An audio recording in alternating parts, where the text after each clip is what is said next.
Salut les pirates, paix et fortune sur vous. On se retrouve aujourd'hui parce que j'ai les spoilers du chapitre 1059 de One Piece. Alors, on aura quoi au menu? On aura du Barbe Noire, on aura du Koby, le capitaine incroyable de la marine. On aura Hancock à Amazon Lily en train de se battre face aux Séraphins, qui sont la nouvelle arme secrète du gouvernement mondial et de la marine. On a attendu, on aura vraiment le SSJ en action. Est-ce qu'ils sont aussi forts que prétend le gouvernement mondial pour remplacer les Shichibukai? Alors vous allez découvrir tout cela dans cette vidéo. Alors les amis, pour ceux qui ne sont pas encore abonnés, abonnez-vous pour rejoindre la flotte et mettez un gros pouce bleu si vous aimez mes vidéos, car ça va m'aider pour le référencement et ça montre que vous êtes présents. Donc les amis, Eiichiro Oda est en train de passer dans une autre dimension. Avec les informations qu'on a là, One Piece, c'est plus du game. C'est plus du game, ça rentre dans une nouvelle ère. On se rend compte que c'est pratiquement la fin. C'est triste, mais je suis aussi content de tout ce que Monsieur Eiichiro Oda est en train de nous faire vivre. Il n'y a même pas de pause, ça part dans tous les sens. Accrochez-vous, prenez vos bouteilles d'azote et vos verres de vodka. Mettez le volume à fond et on se retrouve après l'intro.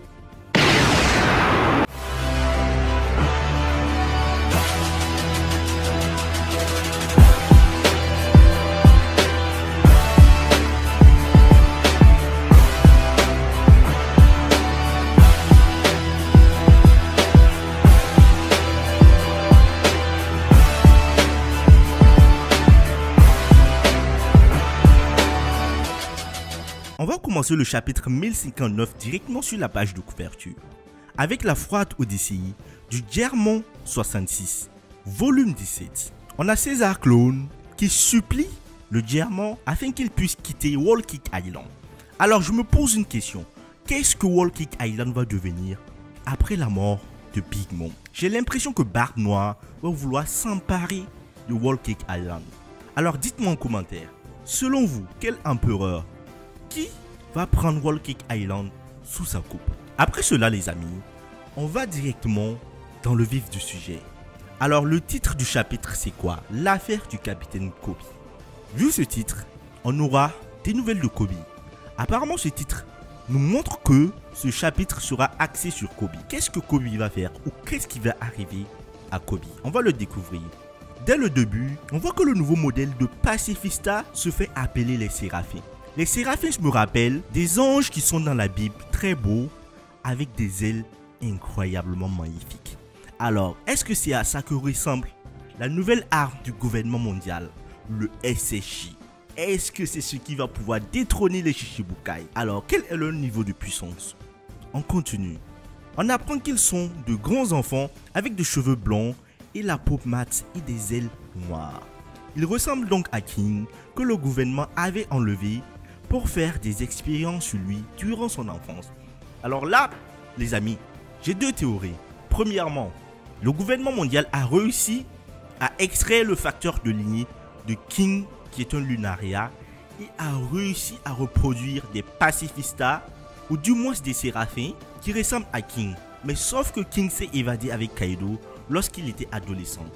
Donc, ils ont un facteur de lignée d'un adolescent qu'ils ont pu coupler avec les expériences qu'ils ont pu faire à Punk Hazard sur les enfants, qui ont permis de rendre ces enfants géants. Alors, j'aimerais savoir, ces pacifistas, ou du moins ces séraphins, sont-ils des êtres vivants, ou du moins sont-ils des robots? Si ce sont des êtres vivants, ce serait très intéressant, car ils seront capables de grandir et de devenir pratiquement aussi puissants. On va du côté de Shanks et de Marco. On voit Shanks qui demande à Marco de rejoindre son équipage, mais Marco refuse. L'équipage de Shanks amène Marco près de l'île du Sphinx.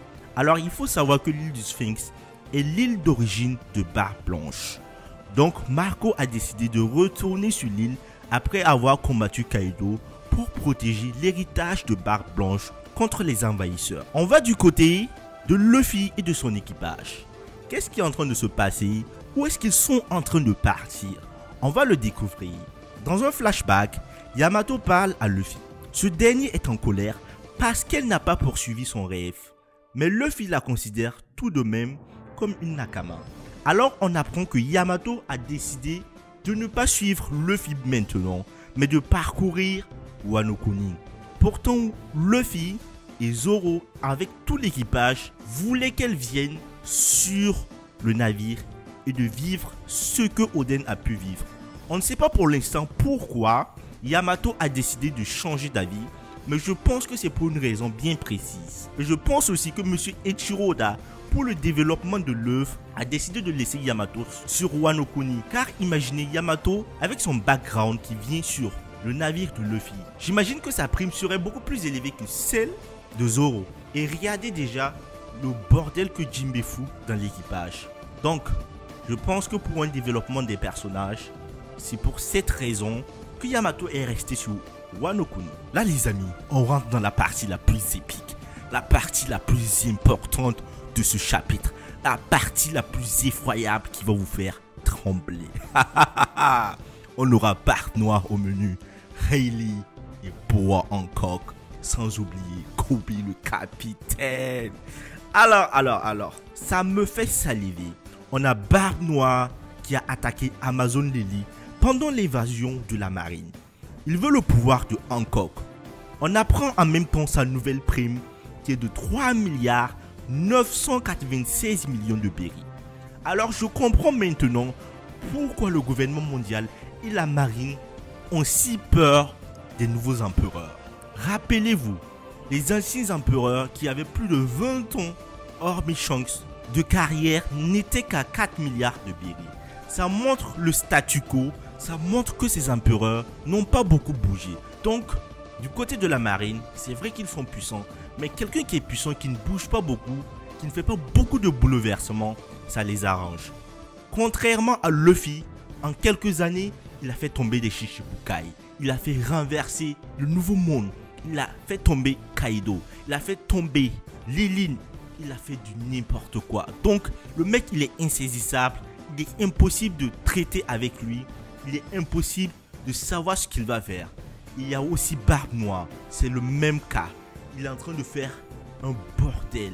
Donc, ces mecs, ils font peur. En plus de leurs fruits du démon qui sont effroyables, le gouvernement mondial n'arrive pas à les canaliser. Donc, c'est pour ça qu'ils ont si peur. Et on se rend compte que les primes ne veulent plus dire grand chose, dans le sens où les anciennes primes étaient beaucoup plus focus sur la puissance. Mais là, vu que les mecs ils sont beaucoup plus dangereux, pour le gouvernement mondial, les primes vont beaucoup grimper très rapidement. On apprend que pendant le combat, Rayleigh est intervenu et il a mis terme au combat entre Hancock et Barbe Noire, comme Shanks à Marineford. Rayleigh dit que les Séraphins sont les nouvelles armes qui remplacent les Shichibukai. Alors c'est grâce à Rayleigh qu'on a appris cette nouvelle. Après cela, on se rend compte que Kobe est kidnappé par l'équipage de Barbe Noire. Ah ouais? Pourquoi il fait cela? Kobe n'a pas de fruits. Serait-ce de la stratégie parce qu'on sait que Barbe Noire ne fait rien pour rien? Alors pour moi, il n'a pas capturé Kobe à cause de la marine. Parce qu'on sait que Akainu était prêt à tuer Kobe lors de la guerre au sommet de Marineford.